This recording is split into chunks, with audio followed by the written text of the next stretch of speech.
Hello everyone, welcome to the Layman Way, where we are completing fundamentals of physical geography, and this lecture is a part of my 2 months geography course program to help you one step closer to your goal. And guys, this program is all free, so don't forget to smash that like button, subscribe, and also turn on the notifications. Alright, if you want to view our full course, you can always click on the I button in the top right corner and view our full playlist. And guys, if you are following this program, do not forget to leave a comment down below about your progress in the course, guys, so that we can motivate one another. And let's get started. अब आगे देखते हैं कि अब जब due point जो है वो फ्रॉस्ट पॉइंट से फ्रीजिंग पॉइंट से नीचे होता है तो क्या बनता है। तो हमने देखा था कि क्या बनता है, तो भाई स्नो की टाइप गिरती है, ऐसे फ्रॉस्ट बनता है। This is how on the Frost is form. वहाँ जहाँ पोलर एरियाज़ में इस टाइप से ही गिरती है स्नोफॉल, ठीक है। तो बाकी सब सेम है इसमें, ड्यू पॉइंट बस फ्रीजिंग पॉइंट से कम होता है तो वो एज अ फ्रॉस्ट गिरता है। आइडियल कंडीशन सेम है कि काम नाइट होनी चाहिए, लॉन्ग नाइट होनी चाहिए, राइट। रिलेटिव ह्यूमिडिटी ज़्यादा होना चाहिए, तो वो सब कंडीशन सेम है। बस यही है कि जो एक्सेस मॉइस्चर इसमें है वो एज माइन्यूट आइस क्रिस्टल्स गिरता है। इस टाइप के आइस क्रिस्टल्स गिरते हैं रादर देन ड्रॉपलेट्स, ठीक है। तो उसको हम बोलते हैं फ्रॉस्ट। अब आगे बढ़ते हैं और ये देखते हैं कि फॉग एंड मिस्ट क्या होता है। जैसे कि मैंने आपको बताया था कि फॉग भाई क्या होता है, इस टाइप का होता है ना फॉग, कोहरा जिसको बोलते हैं। कहाँ चला गया ये, कोहरा बोलते हैं, यही है ये फॉग हमारा। तो ये फॉग कैसे बनता है? ये फॉग ऐसे बनता है कि भाई जब जो एयर होती है, जो वाटर वेपर हमारा कैरी करती है, वो डस्ट पार्टिकल्स या स्मोक पार्टिकल्स या कुछ कुछ ऐसे पार्टिकल्स एटमॉस्फेयर में होते हैं, उसके अराउंड कंडेंस कर जाती है, ठीक है। तो जब उसके अराउंड ये कंडेंस कर जाती है तो एक ऐसा फॉग टाइप बन जाता है जिसको हम बोलते हैं क्या, फॉग। एक्चुअली वो फॉग ही होता है, ठीक है। तो बस यही है कि ये मिनी क्लाउड्स टाइप बनते हैं, सॉरी एक मिनी क्लाउड्स टाइप बनते हैं। ये देखो क्लाउड टाइप स्ट्रक्चर है ना एक, तो ये क्लाउड टाइप स्ट्रक्चर होते हैं जहाँ पे when the condensation takes place around the nuclei, जो कि एक डस्ट हो सकता है, स्मोक का पार्टिकल हो सकता है, या सॉल्ट पार्टिकल हो सकता है ना। तो अगर कोई भी इनमें से कोई भी पार्टिकल के अराउंड जो मॉइस्ट एयर है ना, वो कंडेंस करती है, तो ऐसे मिनी क्लाउड्स बन जाते हैं। और इन मिनी क्लाउड्स को हम क्या बोलते हैं, इन मिनी क्लाउड्स को हम बोलते हैं फॉग। अब दूसरा देखते हैं मिस्ट एक होता है। मिस्ट क्या होता है? मिस्ट भी सेम चीज़ होती है, यही होता है मिस्ट भी, ठीक है। मिस्ट भी ऐसा ही होता है, बट मिस्ट में क्या होता है कि ये जो वाटर वेपर होता है वो बहुत ज़्यादा होता है। इसको ऐसे याद कर सकते हो कि मिस्ट स्टार्ट होता है एम से, और ऐसे याद कर सकते हो कि मोर मॉइस्चर, मॉइस्चर इसमें ज़्यादा होता है, ठीक है। मॉइस्चर इसमें ज़्यादा होता है क्योंकि M M for mist, M for more moisture. कहाँ गया मोर मॉइस्चर, ठीक है। The only difference between mist and fog is that mist contains more moisture than fog. Mist is frequent over mountains. तो माउंटेन्स में क्या होता है कि माउंटेन्स में क्या होता है, माउंटेन्स में हमने देखा था कि जब एयर जाती है तो यहाँ पे बहुत ज़्यादा क्लाउड्स होते हैं और रेनफॉल होती है, राइट। ऐसे ही तो होता है माउंटेन्स में। तो माउंटेन्स में क्या होता है, सिंस वो हाइट पे होते हैं, है ना, सिंस वो हाइट पे होते हैं तो एयर जो आ रही होती है वो बहुत ज़्यादा मॉइस्चर लेके आ रही होती है ना। और वो मॉइस्चर बहुत ज़्यादा हो जाता है, तो यहाँ पे जब ऐसा फॉग टाइप स्ट्रक्चर बनता है तो उसको हम क्या बोलते हैं, उसको हम बोलते हैं mist. That is called mist. बस उसमें ये याद रखो कि फॉग और मिस्ट में डिफरेंस बस इतना है कि मिस्ट में जो है वो मॉइस्चर ज़्यादा रहता है, बस यही डिफरेंस है कि मिस्ट में मॉइस्चर ज़्यादा रहता है। बाकी जो कंडेंसेशन होता है वो डस्ट, स्मोक और सॉल्ट पार्टिकल्स के अराउंड दोनों ही केस में होता है। जब भी जो एयर है, मॉइस्ट एयर है, वो किसी न्यूक्लियाई के अराउंड कंडेंस करती है, that can be dust, smoke और सॉल्ट पार्टिकल्स, तो उसको हम क्या बोलते हैं, उसको हम बोलते हैं फॉग। और यही अगर मॉइस्चर बहुत ज़्यादा हो जाता है तो उसको हम बोल देते हैं मिस्ट, ठीक है। अब जब भी ये होता है तो विजिबिलिटी रिड्यूस होती है ना। एक्सीडेंट्स आप देखोगे मोस्टली इसी में ही होता है, फॉग वगैरह में होते हैं। दिल्ली जब जब भी जहाँ भी आप रहते होगे, और अगर सर्दियाँ बहुत ज़्यादा पड़ती हैं वहाँ पे, तो आपको दिखता है ना कि यार फॉग वगैरह होता है, तो हमको दूर का नहीं दिखता है। तो वही है कि वो भाई जो विजिबिलिटी है वो बहुत ही ज़्यादा रिड्यूस हो जाता है।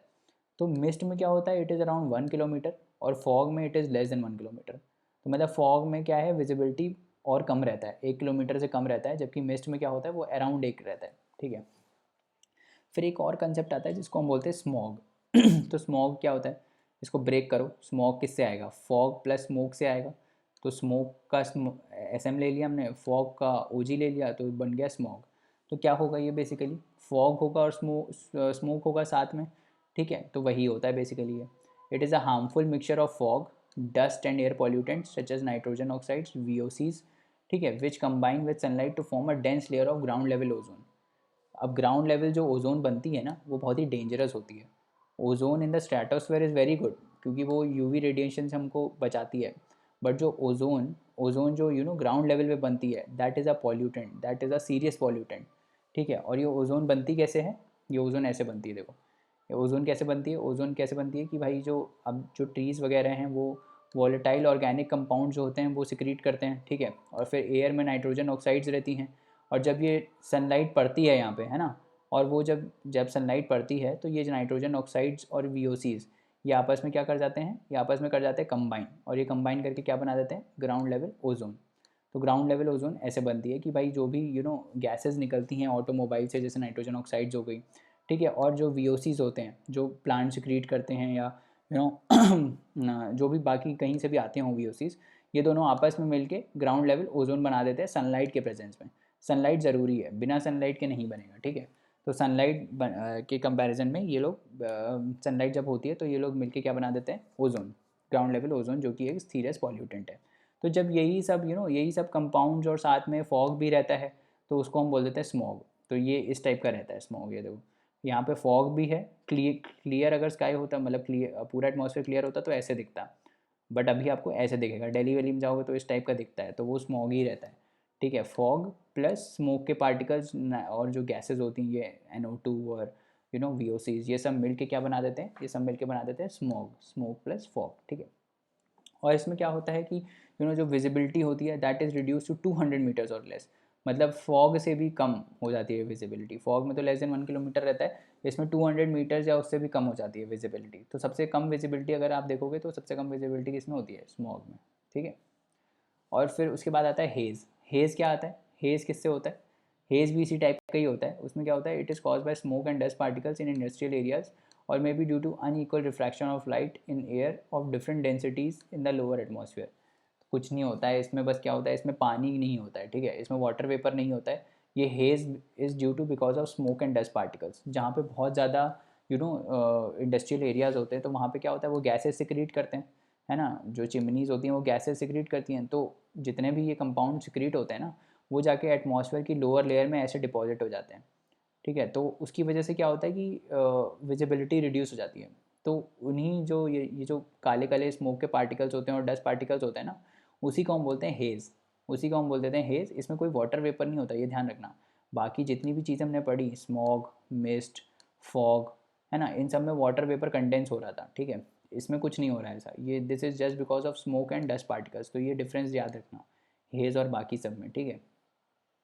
तो जब ऐसा होगा तो क्या होगा, डस्ट पार्टिकल्स खूब ज़्यादा हो जाएंगे तो क्या होगा, वो लाइट को रिफ्लेक्ट करेंगे, है ना, डस्ट पार्टिकल्स पे लाइट पड़ेगी और वो रिफ्लेक्ट होगी। तो वो बस यही बोल रहा है, जो कि याद करने का ज़रूरत है नहीं, ठीक है। तो बस यही है कि ये जो हेज़ होता है, डिफरेंस बेसिक जान लो कि ये हेज़ क्यों होता है।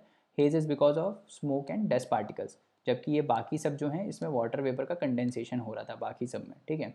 अब इसमें visibility is reduce to less than 1.25 miles, और ह्यूमिडिटी इज़ लेस देन 75%, ठीक है। तो लेस ह्यूमिड एयर रहता है और विजिबिलिटी भी इट्स लेस देन 1.25 माइल्स। ये बस थोड़ा सा बताने के लिए है, 2-3 बार देखोगे तो माइंड में रहेगा, टिक मारने में ज़्यादा काम आ जाएगा, बस यही है ना। तो चलिए दोस्तों, आज के लिए इतना रहने देते हैं, बाकी कंसेप्ट्स नेक्स्ट लेक्चर में पढ़ेंगे।